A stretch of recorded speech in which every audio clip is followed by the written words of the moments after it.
Bienvenido a la familia de Dios. La Biblia dice en Mateo 18:20, porque donde están dos o tres reunidos o congregados en mi nombre, yo estoy en medio de ellos, dice el Señor. O sea, ahí está el Señor, cuando dos o tres se reúnen en su nombre. Puede ser que dos personas se pongan de acuerdo en orar por algo en común y el Señor manifiesta ahí su presencia también. Bueno, vamos a ver el tema entonces de la familia de Dios, pero este tema lo vamos a dividir en dos partes. La primera parte vamos a ver hoy, que tiene que ver con el bautismo y la Santa Cena, y la otra parte acerca de la estructura de la iglesia. Así que nuestra meta va a ser entender la importancia y maneras de involucrarse en la comunidad cristiana, es decir, en la iglesia. También aprender la importancia de compartir con otros cristianos. Esto es importantísimo. No crea que dice, no, pero yo siempre he sido aquí solitario. Va a entender que la Biblia enseña otra cosa, que debemos vivir en comunidad. ¿Cómo participar en la iglesia? En este caso nuestra iglesia, la iglesia Luz Divina. ¿Cómo está estructurada la iglesia? Eso aprenderemos también. Y el bautismo y la Santa Cena. No lo vamos a estudiar así tan profundo, vamos a estudiar algunos aspectos básicos, pero que son útiles para nosotros. Y podemos también tener en un momento dado preguntas. ¿Amén? Si usted de repente tiene alguna inquietud, alguna pregunta respecto al tema de hoy, puede hacerlo. Bendito sea el Señor. Entonces, hay los que dicen, yo amo a Dios, pero no creo que es necesario congregarme con otros cristianos. ¿Cómo les contestamos? ¿Tendrán razón? Algunos todavía dicen, Jehová es mi pastor, nada me faltará. No necesito iglesia, no necesito pastor, Jehová es suficiente. ¿Qué será? Dirá, ahora, ¿habrá entendido la connotación que encierra esa expresión? ¿Cuándo lo dijo? ¿Cómo lo dijo y por qué lo dijo? ¿O se olvida que también la palabra del Señor dice que es bueno y delicioso habitar los hermanos juntos en armonía? Amén. Bendito sea el Señor. Entonces, nosotros entendemos esto. No hay cristiano llanero solitario. O sea, no se puede. Por eso dice donde dos o tres. O sea, uno solito. ¿Qué va a pasar? La Biblia dice, si uno cae y no hay segundo que lo levante, ¿qué pasará? Pero dice, dos, cuando enfrenten al enemigo, le resistirán. Ay de aquel que está solo, dice. Entonces, nos da a entender de que el Señor nos va a enseñar siempre acerca de la unidad. Todas las personas que han tenido o tienen todavía temperamento de alguna manera aquietado y que generalmente son tímidos, tienen de repente mayor dificultad de poder relacionarse con los demás. Yo les digo por experiencia, yo también he sido uno de ellos. Nunca iniciaba una conversación, siempre esperaba que otro lo haga, si no, no hablaba. Pero en el Señor he aprendido y espero que también hoy aprendamos. Bendito sea el Señor. La vida cristiana se vive en comunidad. Ser cristiano solo es como, ¿cómo va a funcionar solo? Es un gran problema. Es un gran problema. Esto les digo por lo siguiente.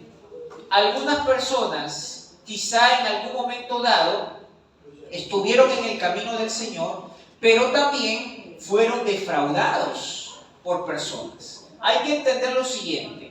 Hay mucha gente también que le ha tocado sufrir, y aún dentro de congregaciones, y han sido defraudados por su familia, por los líderes, por los pastores, etc. Han tenido que pasar situaciones así lamentables y no confían en nadie. Es cierto que la Biblia dice, maldito el hombre que confía en el hombre. Pero nosotros sabemos qué cosas podemos corroborar. A mí me gusta que cada uno maneje su Biblia. Cada uno mantenga su Biblia y que compruebe los versículos que citamos. Porque esto va a garantizar, de alguna manera, la veracidad que estamos procurando hacer. Ahora, como ser humano, ninguno de nosotros puede decir, soy el dueño 100% absoluto de la verdad. Porque somos seres humanos y los pensamientos del ser humano también pueden llevarnos a algún tipo de error. Entonces, vamos a procurar, eso sí, con todo el corazón, En la Biblia encontramos esta expresión, los unos y a los otros. Por ejemplo, encontramos cuando dice amad los unos a los otros, servid los unos a los otros, perdonad los unos a los otros. Y aparece siempre los unos a los otros, pero no el uno solo. O sea, nos está hablando de trabajar en grupo, nos está hablando de llevarnos. No, es que yo no quiero tener ningún problema, ningún roce con nadie. ¿Qué podemos hacer? Venga, problema, roce, pero así es. Jesús tuvo que tener a Judas en el grupo de los 12. Tuvo que tener a Pedro, que era más hablador, se metía. Tuvo que tener toda clase de personas. Entonces, tenemos que considerar que si estamos en una sociedad, usted tiene un barrio, un lugar, una familia, usted va a tener en algún momento que depender de personas. Va a depender usted de repente un panadero que haga el pan que usted va a comer. Va a depender de un mecánico que le repare el automóvil. Va a depender de un maestro albañil o constructor que le construya la casa. Va a depender de un electricista cuando se vaya la luz eléctrica. Va a necesitar de gente, de comerciantes que le vendan los productos. Usted va a necesitar todo el tiempo de gente. Y también la gente va a necesitar de usted. Entonces todo. Pero nadie le va a caer a las mil maravillas. Y tampoco hay que reconocer que podemos nosotros caerle a la gente a las mil maravillas. Puede ser que simpaticemos a algunos, pero a otros no. Entonces, lo que el Señor quiere es que aprendamos a vivir bien. Y por eso a la iglesia la denomina como si fuera una familia. Vamos a ver entonces este pasaje de aquí. La iglesia es el cuerpo de Cristo. ¿Cuántos lo creen? Amén. Y nos necesitamos. Un cuerpo, es decir, un organismo, tiene diferentes sistemas. Nuestro cuerpo humano tiene, por ejemplo, el sistema nervioso, tenemos el sistema digestivo, y tenemos varios sistemas que nos van a indicar que tenemos vida.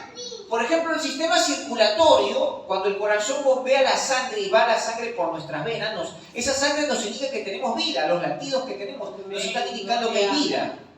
El sistema digestivo, cuando nosotros comemos y pasa por todo el proceso, masticamos, creamos el bolo alimenticio, luego baja al estómago, empieza de repente a trasladarse, a dividirse los nutrientes, luego viene el sistema excretor, cómo eso va a desecharse. Todo eso tiene ciertos cuidados, atenciones.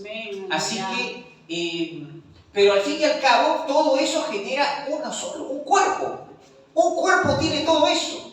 En la Biblia, en Mateo 18:20 dice que donde están 2 o 3 congregados en mi nombre, allí yo estoy en medio de ellos. Y esto, acá por ejemplo vemos lo siguiente. Este dibujito que tiene forma de cuerpo, la forma de Jesús, en la Biblia vamos a encontrar en varios pasajes que Cristo es la cabeza y la iglesia, es decir, la comunidad de creyentes, es el cuerpo.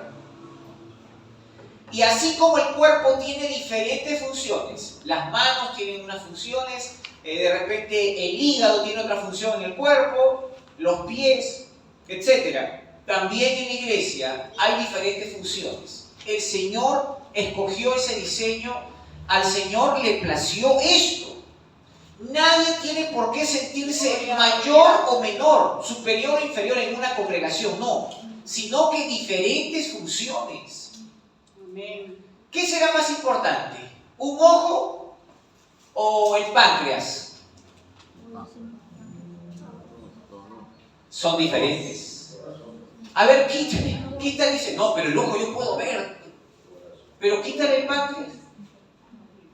¿Podrá vivir sin páncreas?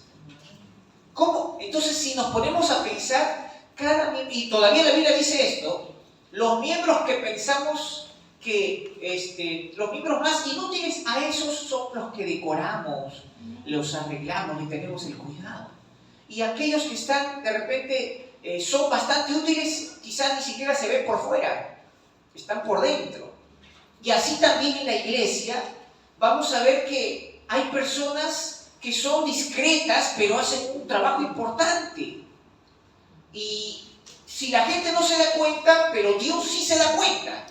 Y todos son útiles, todos, de una u otra manera, son bastante útiles. Este es el cuerpo de Cristo, esta es la iglesia. Bendito sea el Señor. ¿Cómo compartir en el cuerpo de Cristo? Bueno, en primer lugar, asistir a los cultos, actividades. ¿Por qué? Nosotros somos como un carbón, un carboncito.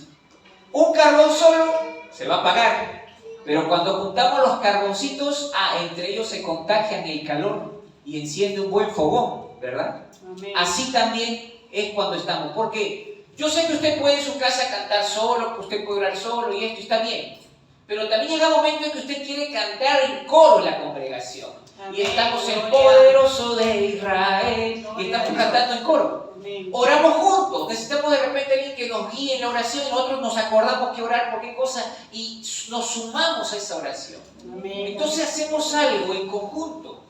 Asistir a los cultos es bastante positivo. Hacer amigos cristianos, ¿no? Esto nos va a ayudar a contagiarnos los unos con los otros.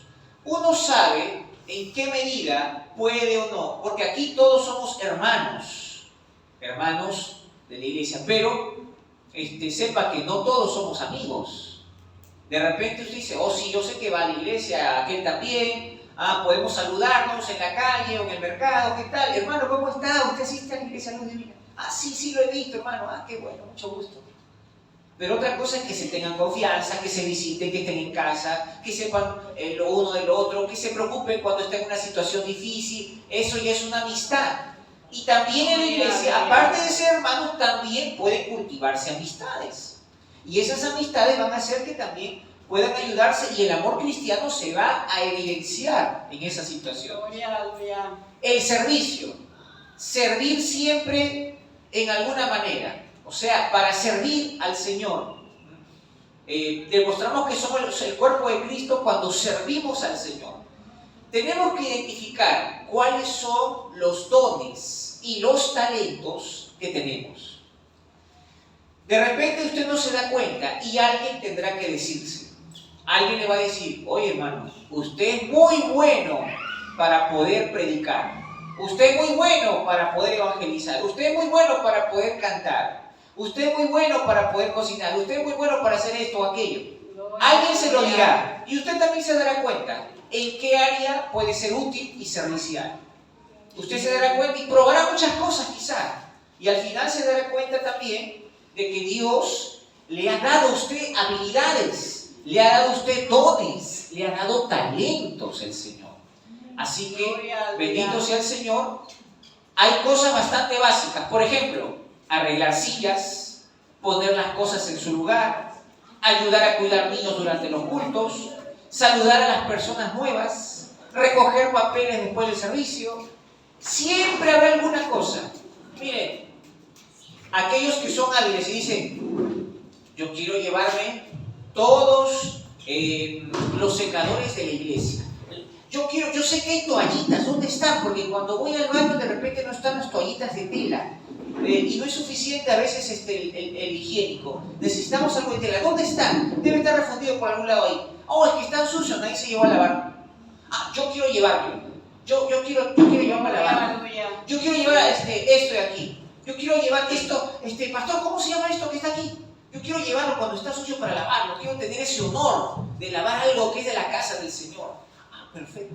Entonces hay personas que son así, cuidadosas. Otros que dicen, veo que hay personas que son nuevos creyentes, señoras nuevas que vienen a la iglesia, pero sus hijitos lo distraen. Como yo ya conozco mejor la palabra, voy a cuidar a su hijito. Dicen, présteme a su hijito, hermanita, yo lo cuido un ratito y preste atención a la palabra. Y entonces ellos cuidan a su hijito, ahí están cargándolo.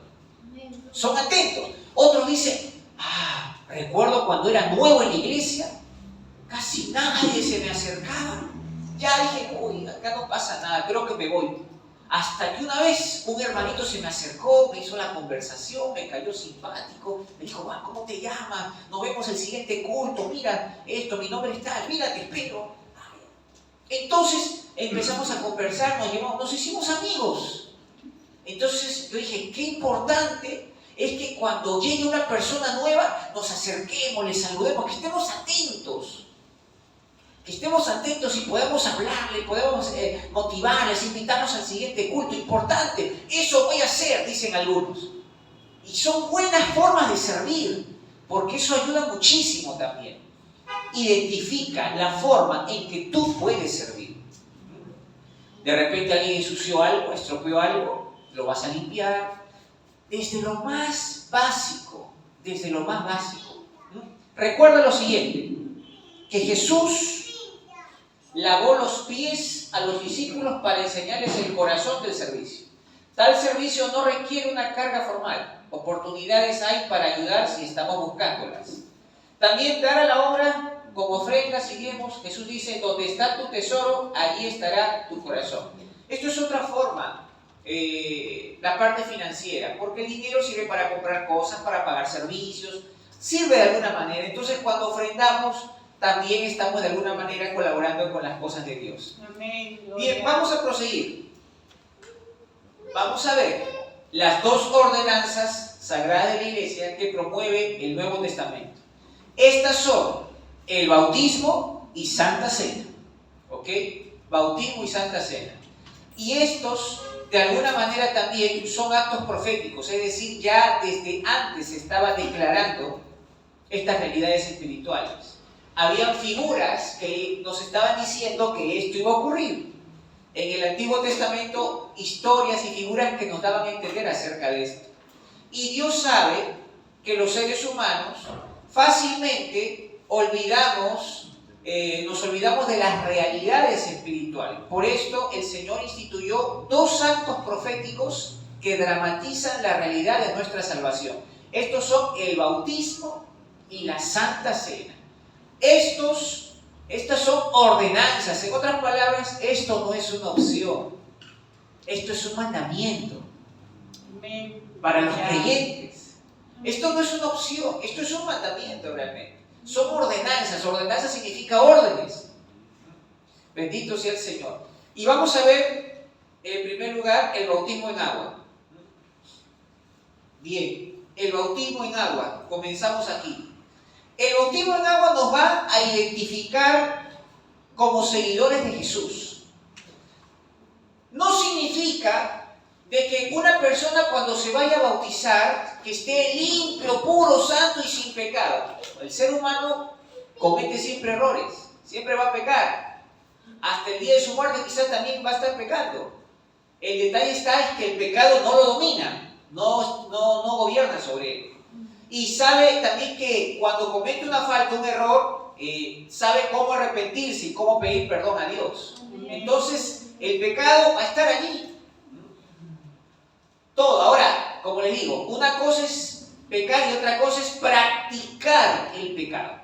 Cuando una persona practica tal pecado, por ejemplo, el pecado del adulterio, ¿no? Es decir, tener relaciones íntimas fuera del matrimonio. O es un soltero que está con una mujer que es casada, eso es un adulterio también, ¿no? O un hombre que está casado con una mujer y va con otra persona, sea quien sea la otra persona, eso es adulterio. Entonces, cuando uno no tiene ni remordimiento, sino que a sabiendas va y hace eso, y lo hace constantemente, ¿no? Eso es una práctica de pecado. Aquel que ha hurtado, hay niños que en su inocencia, si de repente algún aspecto de codicia o querer tener algo que no tiene, robó un juguete de un niño o un útil escolar, lo guardó y se quedó, cometió hurto. Uno dice, estoy condenado. Si pediste perdón, Dios te perdonó. Ahora otra cosa es que tú practiques el hurto, que siempre estés hurtando. Monedero de mamá, y te llevas, ¿no?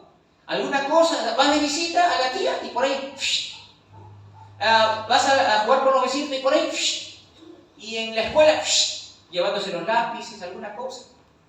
Ya, eso es una práctica que está ahí, está en el corazón eso de hurtar. Ya, eso es diferente, eso es un pecado.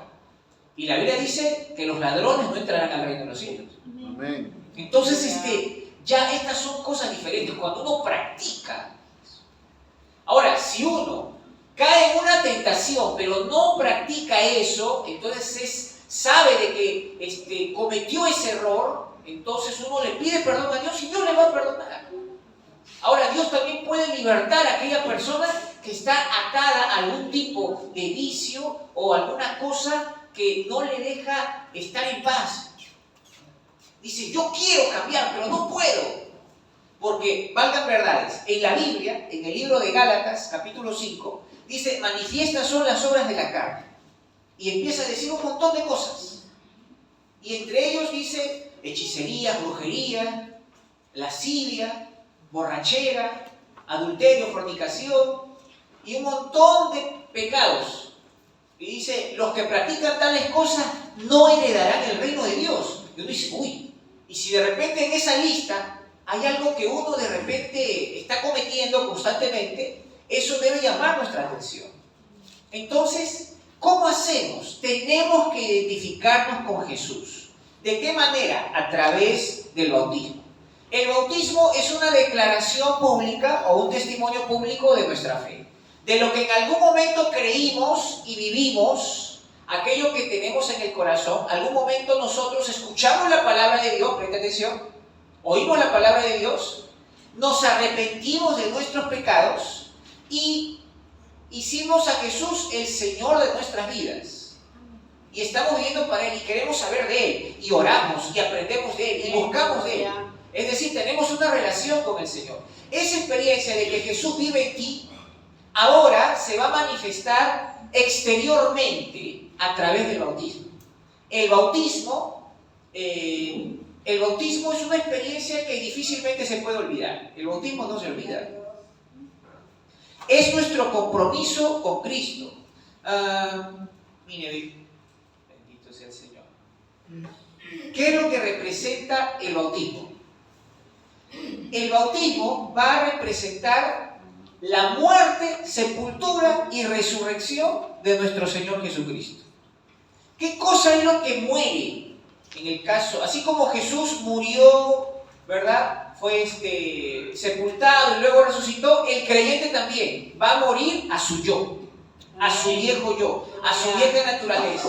Es decir, si tenía pecados que lo dominaban, él está declarando con esa actitud, yo no quiero y voy a hacer todo lo que esté en mí para renunciar, para dejar todo eso. Poner ejemplo.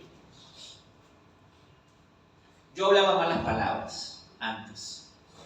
Entonces yo dije, yo no voy a decir más malas palabras, ya no. Mentiroso, igual. Yo voy a hacer todo lo que esté en mi capacidad para no mentir. Iba a fiestas sociales, asistía a discotecas, reuniones sociales donde bebía licor, me embriagaba un poco y todo eso. Yo dije, muero a eso, muero a esto. Entonces mi actitud de bautismo fue esta. Y yo con mi actitud renuncié a todo eso. Y Dios me ayudó a dejar todo eso. Lo dejé todo eso.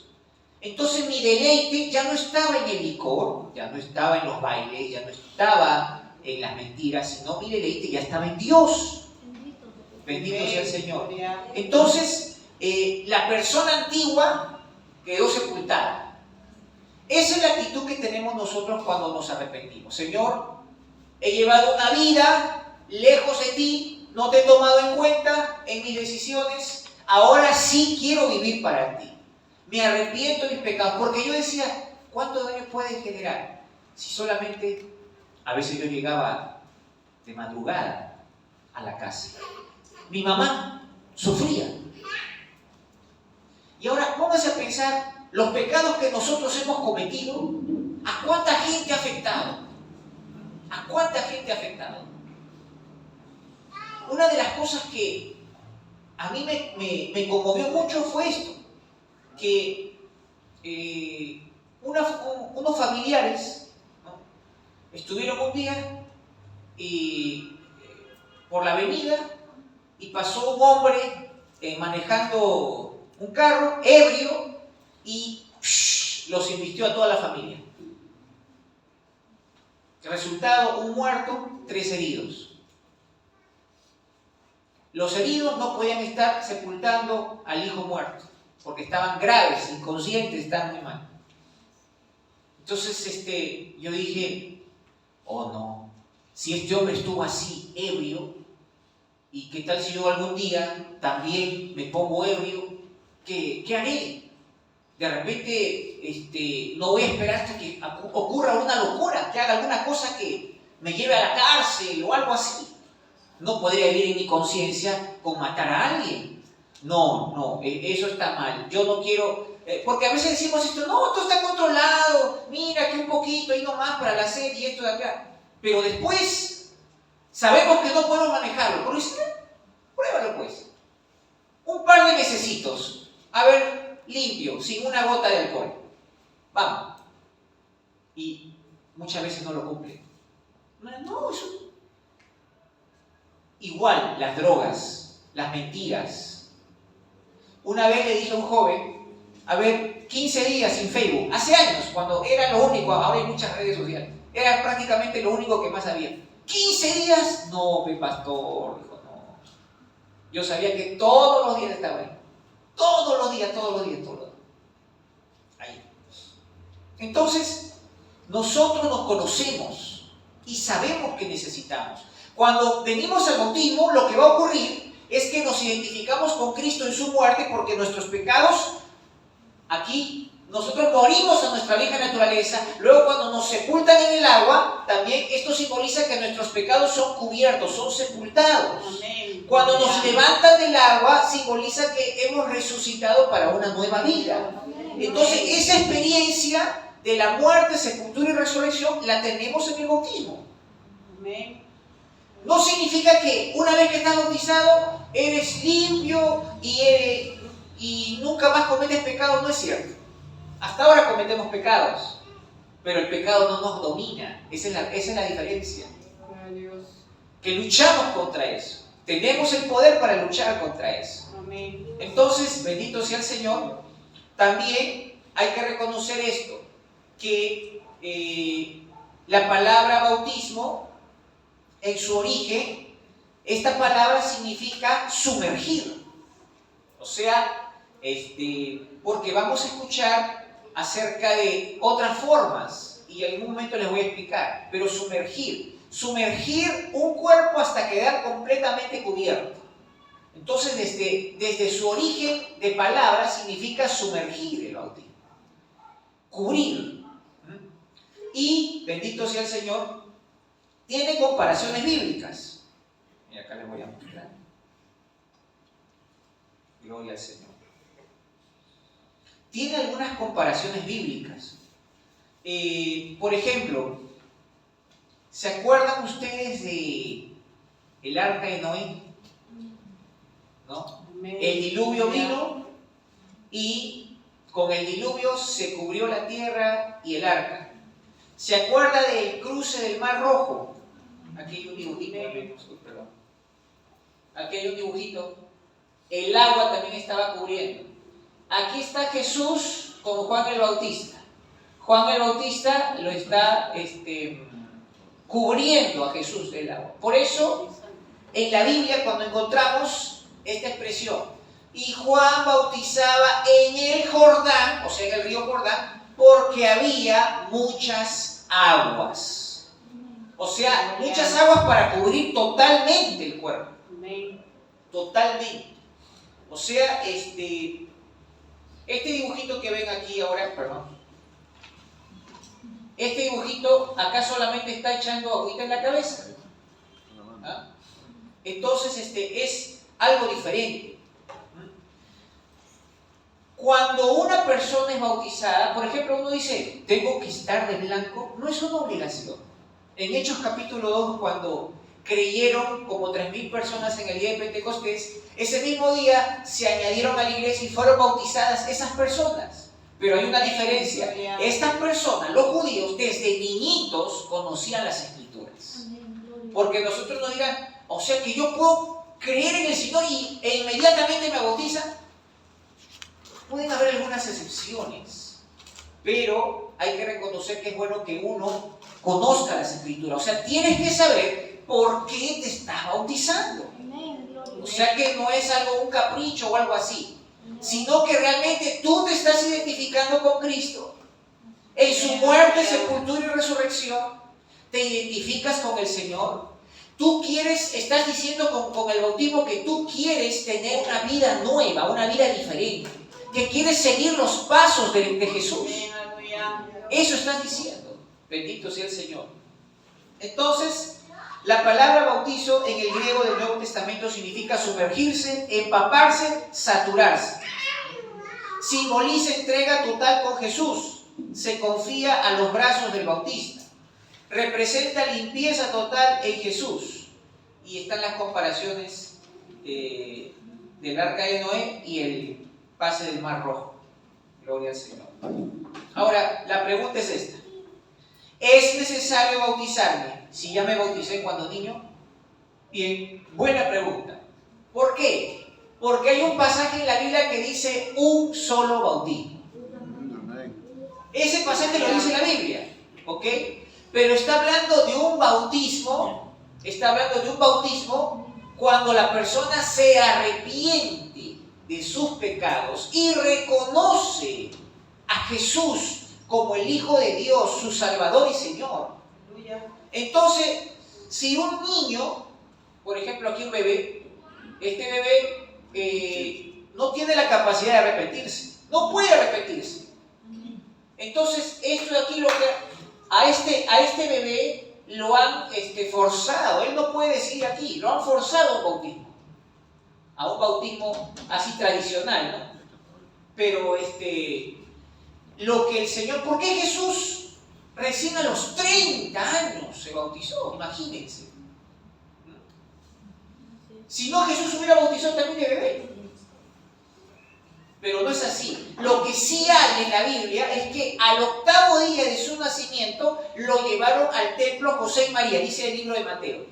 José y María llevaron a Jesús al templo y lo presentaron al Señor. Eso era una costumbre, es una costumbre judía que hasta ahora existe.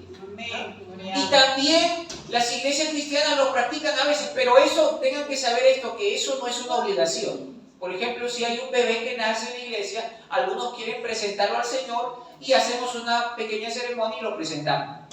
Pero también si no quiere hacerlo, no se le obliga, porque eso no es un mandamiento. Pero el bautismo y la Santa Cena sí son mandamientos. Presentar a los niños es algo muy bueno, porque uno reconoce también que ese niño vino del Señor y que el Señor va a ir, ¿no? Y que uno se compromete en cuidarlo, en educarlo, atenderlo, enseñarle que conozcan de Jesús. Es muy bueno, o sea, es bastante positivo, pero no es una obligación. Es una costumbre judía muy buena. Entonces, si nosotros presentamos niños, pero, o sea, niños pequeños, pero no los bautizamos. Nosotros no bautizamos niños pequeños. No tienen la capacidad de arrepentirse de sus pecados. No tienen la capacidad de que entiendan el plan de salvación. Uno dice, no, es que tenemos que bautizarlos porque si se mueren, se van al infierno. Tenemos que bautizarlos. Porque la Biblia dice que creyera y fuera bautizado será salvo. No se refiere a esto. Jesús dijo, dejad a los niños venir a mí y no se lo impidáis porque de los tales es el reino de los cielos. O sea, este bebé es inocente hasta que él tenga un entendimiento para arrepentirse cabalmente. Amén. Cuando el bebé ya sabe, ya creció, algunos son muy sabios a los 8, 9 años, otros a los 10, 11 años, ya entienden cabalmente cómo arrepentirse. Porque de chiquito ya están haciendo sus travesuras, sus cosas, ya saben lo bueno y lo malo, van aprendiéndolo. Hasta que su entendimiento tiene la capacidad de conocer el plan de salvación. Dios no va a ser injusto y va a condenar a algún niño que esté haciendo algo que de repente no entiende. No va a ocurrir eso. Entonces, ¿es necesario bautizarme si ya me bauticé cuando era niño? sí, es necesario bautizarte si te bautizaron así. Es más, a mí también me bautizaron, creo, a los 7 años. Creo. Y después fui bautizado a los 23. Entonces, ¿por qué? Porque, como decía, uno, no cumple lo que es la palabra bautismo, o sea, no lo han sumergido totalmente. Y dos, no se ha arrepentido. Por lo tanto, por más que digan, no, pero eso le van a llamar bautismo, pero sabemos que no es un bautismo bíblico. Y por lo tanto, sí se puede uno bautizar, depende, si tiene un buen entendimiento, a los 12 años, y esto puede hacerlo 12, 13, 15, 18. Hay niños que son predicadores y han entendido a muy temprana edad todo eso y han demostrado sus frutos. Entonces, hay casos especiales, pero al menos nosotros creo que por lo menos de 12 para arriba, con ciertos cuidados, pero por ahí 14, como que es mejor por ahí. Hay casos, hay personas que tienen mucho deseo, mucho anhelo, y está bien, gloria al Señor. Entonces, aquí otra pregunta. ¿Una persona se tiene que bautizar para ser salva? ¿Una persona se tiene que bautizar para ser salva? La respuesta es no. ¿Qué no? Entonces no me bautizo. No, tranquilo, espera. La Biblia enseña claramente que la salvación es por gracia, mediante la fe, no por obras. Pero que nadie se gloríe. Pero el ladrón que está aquí, mira, acá está Jesús junto a los dos ladrones, ¿verdad? No significa ladrón bueno y ladrón malo, porque no hay ladrón bueno, sino ladrón arrepentido. Supongamos que es este, o no, bueno, no de esto, ya, pues supongamos que es este. Este ladrón se arrepintió. Y no solamente se arrepintió, reconoció a Jesús. ¿Por qué? Porque le dijo, acuérdate de mí cuando vengas en tu reino. Entonces Jesús maravilló. ¿Cómo sabe que Él es el Hijo de Dios y que tiene un reino? O sea, ha creído. Además, recuerden que el otro ladrón le decía a Jesús, si eres el Hijo de Dios, bájate de esa cruz y sálvanos a nosotros. Entonces el otro ladrón le dijo, nosotros estamos en la misma condenación, no tienes arrepentimiento. Él no hizo nada, nosotros sí, con justicia estamos aquí, pero él no. Y le dijo, acuérdate de mí cuando vengas en tu reino. Estaba reconociendo que Jesús era el Mesías, el Hijo de Dios.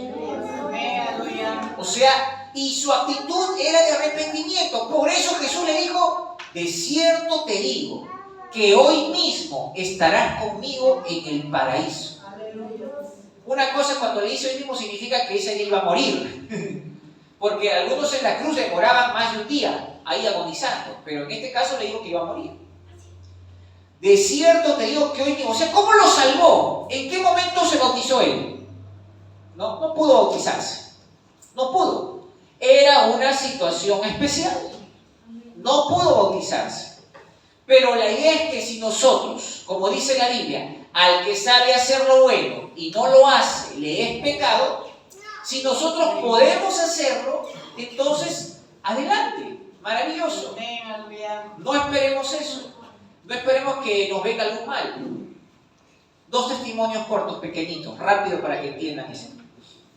Una hermana nuestra vino a la iglesia con su esposo y escucharon la palabra de Dios y un día se me acercaron a hablar y me dijeron, pastor, nosotros nunca nos hemos casado.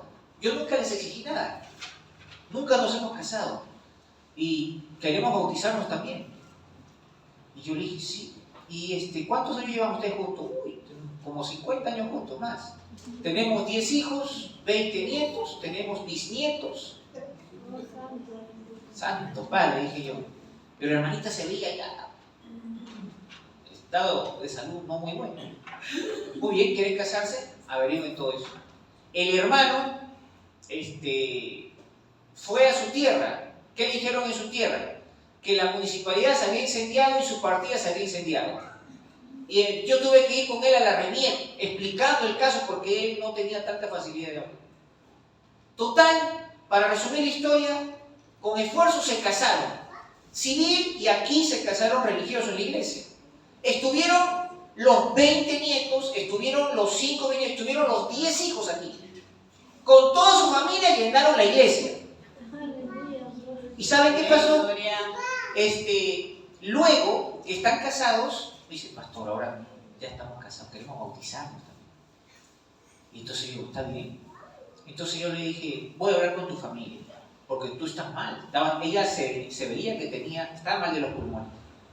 Tosía cada rato, eso era inevitable. Entonces yo decía, le llevamos al río, ahí hace frío, y de repente le da una pulmonía y ahí queda. Se va más rápido al cielo. Hablamos con la familia. Yo le dije, tú ya tienes edad, entonces tus hijos van a responder por ti. Y entonces le preguntaron a mi mamá, ¿tú qué quieres? Yo quiero, porque yo le dije, si quiere, preparamos aquí en su tina grande, agüita tibia, le bautizamos aquí, yo no me hago problema. Le hacemos como una piscinita y le bautizamos aquí con agüita tibia porque la mamita está mal. Y ella dijo, no, yo he visto cómo han bautizado a los otros hermanos, yo también quiero ir al río. Y entonces su hija le dice, mamá, si te pasa algo. Y entonces dijo la hermanita, esa es mi fe. Y la hija dijo, pastor, esa es su fe. Así que llévelo al río nomás. Y fuimos con la iglesia al río, le bautizamos, felices, habían cumplido. Y a los pocos días ya, porque ella estaba bien malita, estaba en cama, entonces ella partió con el Señor. Gloria a Dios. Partió. Entonces, eso. Ella quería y luchó hasta el último. Ahora, un caso. Me tocó ir a la selva.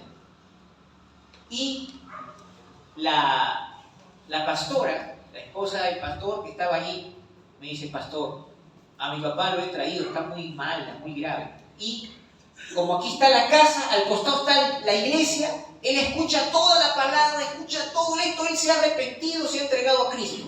¡Uy, gloria a Dios! Digo yo, ¿no? Y ahora él no puede moverse, está tirado en la cama y dice, ahora yo sé que tengo que bautizarme. Y entonces yo le he dicho, va a venir el pastor Rómulo de Lima. ¿Cómo vamos a hacer? Tú no te puedes ni mover, ¿cómo te vamos a bautizar? Y entonces él lloraba y decía, yo necesito bautizarme, ¿cómo me voy a salvar? ¿Cómo me voy a ir al cielo? Decía él. Y entonces llego yo y me dice, pastor, ¿cómo vamos a hacer? Ni siquiera, porque el camino era que la moto, cuando vas para allá, la mototaxi, baila, y él apenas todo viejito, ¿cómo habría llegado? Y ahora estaba mal, peor estaba. O sea, iba a morir en el camino. ¿Y qué creen? Entonces, una excepción aquí, ¿no? Yo le digo, ¿tú quieres bautizarte? Me dice, sí. Yo digo, pero tú sabes cómo estás. Sí, él estaba ya en sus últimas. Y entonces me dice, ¿tú eres el pastor? Yo le digo, sí. Yo le pedí a la hermanita una tacita de agua. Y allí oré por él, le bauticé allí, pero sin ir al río. Cuando estamos en esa zona íbamos al río de Salsipuedes, así se llama. Se llama el lugar Salsipuedes. Y entonces lo tuve que hacer. Era una excepción, no había forma aquí. Van a haber situaciones difíciles, pero ¿qué hay cuando tú dices, yo no quiero esperar hasta el último momento recién para darme cuenta? Cuando ya sabes, es importante entonces que lo puedas hacer, que pongas de tu parte para hacerlo. ¿Por qué? Porque esta persona en su vejez y en sus últimos días de salud estaba reconociendo que tenía que bautizarse y quería acomodar lugar. En el primer caso se logró el bautismo, al río todavía. En el segundo caso no se pudo ir a Salsipuedes porque ya estaba muy grave ya. No se pudo. Así que se tuvo que hacer ahí nomás. Entonces, ¿cómo estarás tú? ¿Has pensado en eso? ¿Has pensado? De repente dices, me falta a mí el bautismo. Bendito sea el Señor. Vamos a pasar rápidamente a la Santa Cena. Este pasaje que está aquí, porque yo recibí del Señor lo que también os he enseñado, que el Señor Jesús, la noche que fue entregado, tomó pan y habiendo dado gracias, lo partió y dijo, tomad, comed, esto es mi cuerpo que por vosotros es partido, haced esto. Y dice, en memoria de mí. voy a resaltar esto, haced esto en memoria de mí. Uno, que hay que hacerlo, hay que cumplirlo, y otro es un memorial, en memoria de mí. Y y Jesús luego agarra la copa y también dice, esta copa es el nuevo pacto en mi sangre. Y dice, haced esto todas las veces que la bebiereis, en memoria de mí. Resalta, en memoria de mí. Y luego dice, así pues todas las veces que comiereis este pan y bebiereis esta copa, la muerte del Señor anunciáis hasta que Él venga. Eso es lo que hacemos cuando participamos de la Santa Cena. Anunciamos la muerte del Señor. O sea, tenemos la memoria del sacrificio del Señor. ¿Por qué? Somos bastante olvidadizos. La Santa Cena es un memorial de la muerte de Jesús. Un recordatorio. Dios sabe que nosotros somos olvidadizos y necesitamos recuerdos regulares. Por ejemplo, aniversarios y un anillo nos recuerdan los votos matrimoniales. Fiestas y feriados nos recuerdan de eventos históricos en una nación. Fotos y recuerdos nos recuerdan de momentos y personas especiales. Necesitamos cosas para recordar. ¿Y qué necesitamos para no olvidar el sacrificio de Jesús por nosotros? Necesitamos la Santa Cena. Necesitamos la comunión, necesitamos esta ordenanza que el Señor nos ha dado. La Santa Cena nos recuerda el sacrificio de Jesús. Y este es un acto sagrado y profético. Miren aquí el dibujito que tenemos aquí. ¿Se acuerdan lo que es esto? Bueno, lo que representa. Aquí aquí tiene una vasija el niño y está untando sangre en los dinteles de la puerta. ¿Ve? Aquí está, y aquí está, bueno, son dinteles de madera, para que el ángel de la muerte no entre. ¿Cuándo se dio esto? A esto le llamaron la Pascua. Esto lo hicieron cuando eran las 10 plagas de Egipto y esta iba a ser la 10ª plaga, donde iban a morir todos los primogénitos que estaban en Egipto. Y los judíos, o los hebreos en ese tiempo llamados, los hebreos, por orden de Moisés, hicieron esto, cubrir. Y entonces el ángel de la muerte, cuando iba a ingresar a la casa, veía la sangre del cordero y decía no, y se iba para otro lado. Murieron todos los primogénitos de los egipcios, incluyendo el hijo del faraón. Primogénito significa hijo varón mayor. Entonces, murió incluso el primogénito de faraón, pero de los hijos de los esclavos hebreos, del pueblo del Señor, ninguno murió. Esa Pascua que le dijo que hagan esto, y tenían que hacerlo matando un cordero, comiendo el cordero, comiendo pan sin levadura y hierbas amargas. Esa celebración se trasladó a través de los siglos hasta llegar al tiempo de Jesús. Bendito sea el Señor. Y Jesús también, cuando estaba con los discípulos, tomaron la Pascua, es decir, el pan sin levadura con el vino. Y eso en la última cena, vamos a ver aquí, acá está. Jesús comió esta cena pascual con sus discípulos antes de ser crucificado y explicó que el cordero lo representaba a él y a su muerte en la cruz. Desde ese momento en adelante la Santa Cena reemplazó a la Pascua para cristianos en memoria de la crucifixión de Jesús. Antes mataron un cordero, ahora Jesús él mismo se ofreció como el Cordero de Dios. ¿Recuerdan cuando Juan lo presentó? He aquí el Cordero de Dios que quita el pecado del mundo. Ya no había sangre para manchar los dinteles. Ahora Jesús mismo había derramado su propia sangre. O sea, se cambió la Pascua por, en este caso para nosotros, la Santa Cena. Porque Jesús dijo, hagan esto en memoria de mí. Me van a recordar a mí. Ahora es cierto que muchos todavía recuerdan la Pascua y lo tienen en memoria, hasta lo celebran y todo eso.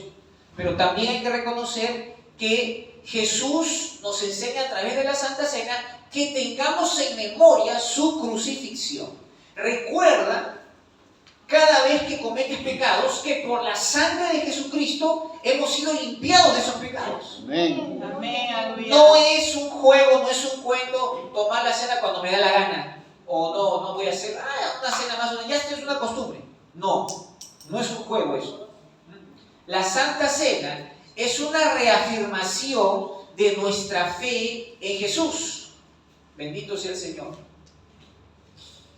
Y cuando nosotros tomamos la Santa Cena, afirmamos de nuevo que su muerte nos salvó. Celebrar la Santa Cena es como renovar los votos matrimoniales. O sea, vamos recordando, vamos reforzando. Cada vez que participamos de la Cena del Señor, estamos reforzando nuestra fe. Estamos diciendo, yo estoy aquí, yo puedo irme al cielo por los sacrificios de Jesús en la cruz. Yo soy salvo porque Jesús pagó. Yo soy salvo porque la sangre de Jesucristo me limpió. Reconozco y recuerdo que Jesús sufrió por mis culpas. Su cuerpo fue azotado, fue molido. Así como yo voy a masticar el pan y lo voy a moler, su cuerpo también fue herido, maltratado. Así como yo voy a beber esta copita de vino, pero realmente son jugo de uvas, no fermentado, está fresco. Entonces lo tomamos y recordamos la sangre que derramó Jesús, esa sangre que nos redime de toda culpa. Bendito sea el Señor. Entonces, bendito sea el Señor, la cena es sagrada y se debe tomar con reverencia. Hay personas que creen que por hacer un mínimo, alguna cosa, de repente un error, dicen, no, ya no puedo tomar la cena. También es un error eso. La cena del Señor, cuando uno sabe que ha cometido un pecado, ora, se arrepiente y Dios le perdona ese pecado. ¿Ah? Pero no se puede tomar a la ligera. Recuerden lo que dijo el apóstol Pablo a la iglesia de los Corintios. De manera que cualquiera que comiere este pan o bebiere esta copa del Señor indignamente será culpado del cuerpo y de la sangre del Señor. Por tanto, pruébese cada uno a sí mismo y coma así del pan y beba de la copa. Porque el que come y bebe indignamente, sin discernir el cuerpo del Señor, juicio come y bebe para sí. Por lo cual hay muchos enfermos y debilitados entre vosotros y muchos duermen. Si pues nos examinásemos a nosotros mismos, no seríamos juzgados. Muy bien, vamos a detener aquí. Usted escucha enfermedad y muerte y de repente se asusta y dice, uy, mejor no es un juego, de repente voy a comer el pan y me voy a morir. No, eso no va a ocurrir. Lo que está diciendo es esto, que no seas ligero, no seas imprudente, no lo tomes en poco. Y dice, ¿cuál es la manera de participar en la cena? Escucha bien. Cuando nosotros sabemos discernir el cuerpo y la sangre de Cristo. Yo entiendo esto. ¿Qué pecado será tan grande que la sangre de Cristo no podrá limpiar? Si todavía con la sangre de Cristo, si yo he sido un asesino, un ejemplo estoy haciendo, no crean que he sido un asesino de verdad. Si yo he matado a una persona y me arrepiento, la sangre de Jesucristo me limpia ese pecado también. Amén. O sea, la sangre de Cristo tiene ese poder para limpiarnos. Amén. Ahora, cuando soy un practicante del pecado y sé que estoy deshonrando a Dios practicando un pecado, entonces mejor me abstengo. También otro detalle. ¿Por qué nosotros recomendamos que las personas que son nuevos creyentes o no son creyentes o son visitas, de preferencia se abstengan? ¿No? Bueno, nosotros podemos darle la cena del Señor cuando viene algún hermano de otra iglesia, pero es consciente, está bautizado. ¿Por qué? Porque cuando uno es bautizado, generalmente ha llevado un pequeño estudio, así como ahora estamos escuchando, y entiende esto. Sabe discernir lo que significa el cuerpo y la sangre de Cristo, que en el pan y el vino son como símbolos. Sabe que va a respetar y honrar a Dios. Sabe cómo arrepentirse de sus culpas. Entonces, por eso es que no le damos a cualquier persona, sino a una persona que sabe discernir eso, que sabe cómo arrepentirse. Bendito sea el Señor. Amén. Así que Con Dios no se juega, como dice aquí la última parte. Con Dios no se juega. Debemos confesar nuestros pecados al Señor antes de participar. No tenemos que ser perfectos, pero sí tenemos que ser sinceros. O sea, pastor, si yo cometí un error, ¿qué dice 1 de Juan 1:9? Dice, si confesamos nuestros pecados, Él es fiel y justo para perdonar nuestros pecados y limpiarnos de toda maldad. O sea, confesar el pecado. Este es el pecado. Confesamos nuestros pecados, estamos siendo sinceros con Dios. Entonces Dios nos perdona ese pecado y podemos participar de la Santa Cena. No te olvides, cada vez que hay Santa Cena, pon todo tu esmero en participar de la cena. Algunos peor, cuando hay Santa Cena desaparecen. No, esa no es la voluntad de Dios. La voluntad de Dios es que estemos aptos para el bautismo, aptos para la Santa Cena. Y así cumpliremos esas dos ordenanzas que nos ha dado el Señor. Amén. Gloria al Señor.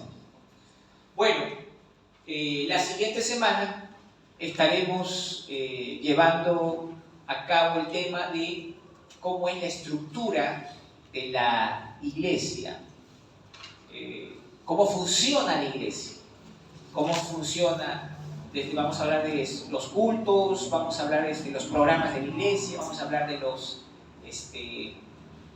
los líderes, las responsabilidades que hay, cómo se manejan los departamentos o sociedades. Nos toca ver ese tema, porque la familia de Dios, que es el tema general, entendemos que nos sentimos más familia cuando participamos de la comunión, nos bautizamos, tenemos Santa Cena. Si usted no participa de eso y es creyente, trácese ese objetivo de cumplir con esto que el Señor ha mandado. Luego, también procure buscar la manera de servir al Señor. Eso le va a fortalecer en su fe. Los que están ya bautizados, gloria a Dios, han obedecido en ese sentido. Procure en lo posible participar de la cena del Señor. Y también en lo que esté en su capacidad, en su talento, su habilidad, lo que usted pueda hacer por la obra del Señor, también hágalo. Gloria al Señor. Vamos a orar.